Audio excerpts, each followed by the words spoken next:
네, 안녕하세요. 정보스의 땅 따먹기 정진관입니다. 오늘은 GTX는 어디에서 만들까라는 주제로 대화를 나눠보도록 하겠고요. 그의 정답은 현대 로템이다 라고 말씀드릴 수 있을 것 같습니다. 정고수가 현대 로템의 GTX 만드는 현장을 다녀왔고요. 자세한 내용 빠르게 한번 살펴보도록 하겠습니다. 출발하겠습니다.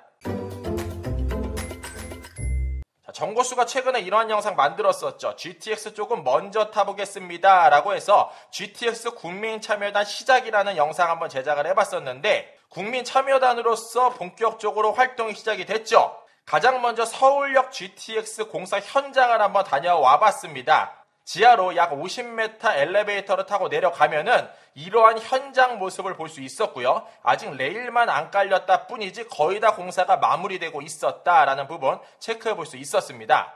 그 중에 하나 정고수 눈에 띄었던 게 공중에 이렇게 커다란 구멍이 뚫려 있는 것을 볼 수 있었고, 질문을 해봤더니 A 노선이 이렇게 흘러가고 B 노선까지도 계획된 부분이 오늘날 반영이 되어 있더라. 아래쪽에 A 노선, 위쪽으로 B 노선 이렇게 크로스할 모습을 서울역에서 미리 내다볼 수 있었다라는 부분 말씀드릴 수 있을 것 같고요.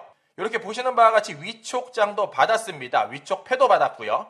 이 위촉패 안에 들어있는 이 조그만 돌멩이는 GTX 공사 현장에서 나온 걸로 국민참여단 20명에게 국가철도공단에서 이렇게 제공을 했다라는 부분 말씀드릴 수 있을 것 같습니다. 자, 23년 4월 19일 날 국민참여단 발대식을 가졌고요. 가운데 원희룡 국토부 장관 서 있고, 여기에 정고수가 자리하고 있죠. 서류심사 교수님 3분의 면접을 통과한 20명, 국민참여단 발대식 서울역에서 가졌었습니다. 자, 그러면 오늘의 주제인 현대 로템에 대해서 빠르게 한번 살펴볼 건데, 때는 23년 5월 22일입니다. 굉장히 일정이 빡빡했어요. 9시에 서울역에서 KTX 타고 창원까지 3시간 조금 넘게 달려서 현대 로템 창원 공장 견학하고 바로 다시 KTX 타고 올라왔다. 굉장히 바쁜 일정을 달렸다라고 말씀드릴 수 있을 것 같습니다. 자, 현대 창원 로템 공장 같은 경우에는 이렇게 위성에서도 보시는 바와 같이 이렇게 가려져 있어요. 군사시설과 준하게 현장에서도 촬영이 전혀 안 됐다, 이렇게 말씀드릴 수 있을 것 같고요. 여기 레일 이렇게 달리는 모습 볼 수 있을 것 같은데, 오늘날 GTX가 여기에서 이렇게 시운전을 하고 있다라는 부분 말씀드릴 수 있을 것 같습니다. 자, 현대 로템 공장 방문했더니 이렇게 환영 인사하는 문구도 확인해 볼 수 있었고요. 안쪽에서 한 20분 정도 브리핑을 들을 수 있었습니다. 그 중에서 핵심 내용은 이걸 것 같아요.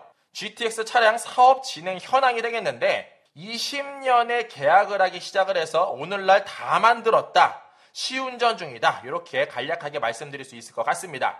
자, 일반 국민들이 가장 궁금해할 수 있는 게 바로 이 철도의 숫자인데, 160량이 제작될 예정이고요. 160량이 뭐냐? 예전에 정발산역에서 GTX 모형 전시를 한번 했었어요.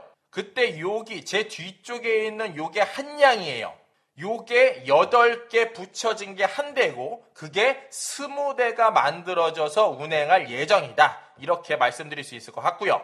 정고수가 이렇게 현장 들어가서 한번 타봤습니다. 다른 데는 다 촬영이 안 됐고, 요 다 만들어진 GTX 실내만 촬영이 가능했었고요.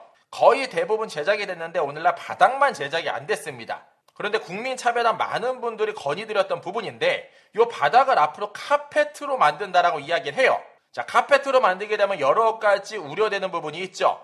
눈이 많이 오거나 비가 많이 오거나 먼지가 많이 날려서 호흡기에 문제가 생길 수 있지 않을까, 이러한 의견 제시했고, 어쨌든 오늘날 GTX 거의 다 만들어졌고 카페트로 앞으로 마무리될 예정이다. 자, 더 나아가서 정고소 눈에 들어왔던 거는 요거예요. CCTV인데, 요 CCTV가 한 양당, 한 칸당 4개씩 설치가 되어져 있더라라는 부분 체크해 볼 수 있었습니다. 자, 국민참여단의 임무죠. 문제점과 애로사항 발굴이 되는데, 자, 정고수는 이런 생각 해봤습니다. GTX 160량 20대로 엄청나게 많은 사람들을 이동시켜야 되는 게 오늘날 문제인데, GTX 20대 160량으로 탑승객을 모두 소화 가능할까라는 의문점 아니들 수 없었고요. 자, 2013년도에 GTX가 운이 띄어질 때만 해도 이러한 이야기 많이 들렸습니다. 신교통수단 GTX가 해답이다. 이것만 생기면 이렇게 지옥철 안 타도 되고 광역버스 기다리지 않아도 된다라고 이야기했었고, 오늘날도 고양시는 이러한 모습을 보이고 있습니다. 13만 명이라는 엄청난 사람이 서울로 출퇴근을 하고 있고, 지하철과 버스로서 꽉꽉 채워서 엄청나게 먼 거리로 왔다 갔다 하고 있는데, 이게 GTX만 뚫리면 모든 것들이 해결될 거다라고 이야기했죠. 그러나 정고수 생각은 이러한 모습이 김포 골드라인에서만 보이는 게 아니라 GTX에서도 어쩌면 나타날 수 있지 않을까라는 걱정 들기에 충분했습니다. 그 이유는 지하철 혼잡도에 그 해답이 있었는데, 혼잡도가 뭔지 한번 먼저 간단히 설명드리면 이렇습니다. 34%라는 혼잡도는 좌석에 모두 앉아있는 상태가 돼요.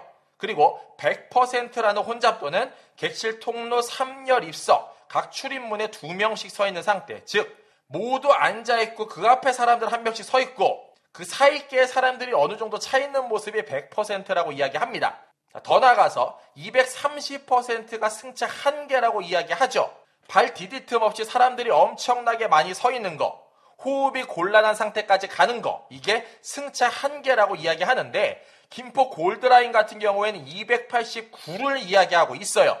그러니 당연히 호흡이 곤란하고 숨을 못 쉬는 모습이 나오죠. GTX-A 같은 경우에 1062명이 타면 혼잡도 100이 되고 1380명이 타면 혼잡도 130이 된다고 이야기합니다.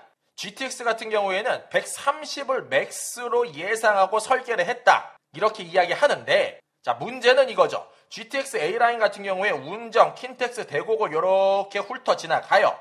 서북쪽 끄트머리만 본다 하더라도 운정 같은 경우에 오늘날 GTX가 여기 만들어지고 있거든요. 더 나아가서 우측의 동측 지구 같은 경우는 사람들이 엄청나게 많이 살고 있고, 서측 같은 경우에는 사람이 오늘날 살지 않고 있고 건축만 하고 있어요. 이 모든 사람들이 GTX를 타고 서울로 빠르게 이동을 하는 게 아침 출근 시간이 될 것 같고요. 이게 다 지어질 때쯤 되면은 이미 파주 인구만으로도 GTX 혼잡도 130은 너끈히 넘을 것 같다라는 부분 말씀드릴 수 있을 것 같고, 다음 역인 킨텍스로 흘러가면 더욱더 심각해집니다. GTX 킨텍스 같은 경우에는 이곳에 만들어질 예정인데, 위쪽에 대화역과 주염역부터 해서 고양시에 엄청나게 많은 인구들이 GTX를 타려고 몰려들 거예요. 그런데 그 아래쪽에 오늘날 신도시가 만들어지고 일자리도 만들어지는데, 이쪽일 때는 오늘날 허허벌판이고 사람이 가득 들어차게 되면 GTX의 혼잡도 130 택도 없이 더욱더 늘어날 것 같습니다. 더 나아가서 다음 대곡역으로 흘러 들어가죠. 이곳은 오늘날 허허벌판이에요. 아무것도 없는데 시간이 지나면 54만 평이라는 엄청난 면적의 일자리와 주거지가 개발될 예정이고, 더 심각한 건 이겁니다. GTX를 설계할 때 애초에 계획에도 없던 고향 창릉 신도시가 여기에 만들어지죠. 36,000호, 86,000명이라는 엄청난 인구가 새로운 허허벌판에 들어서게 되고 GTX가 여기에 자리할 예정이에요. 즉 운정, 킨텍스, 대곡, 창릉 같은 경우에 지금 거주하고 있는 인구만으로도 GTX 130은 거뜬히 넘길 수 있을 것 같고, 그게 문제가 아니라 앞으로 만들어질 시설을 예상을 해보면 걱정이 앞설 수밖에 없다, 이렇게 말씀드릴 수 있을 것 같습니다. 최근에 이태원에서 사람이 몰리면 어떠한 일이 벌어지는지를 우리는 처참하게 눈을 뜨고 지켜볼 수밖에 없었어요.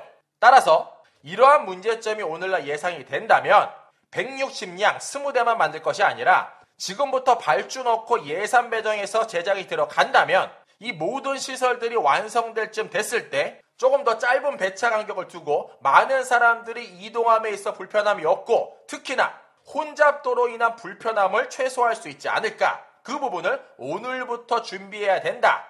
국민참여단의 일원으로서 이렇게 조심스럽게 권면드리겠습니다. 사고를 앞서서 예상하고 준비하는 것을 예방이라고 하죠. GTX의 혼잡도 지금부터 예방해보는 게 어떨까, 이렇게 권면드리며 이 시간 마무리토록 하겠습니다. 이상으로 정고수였습니다. 안녕.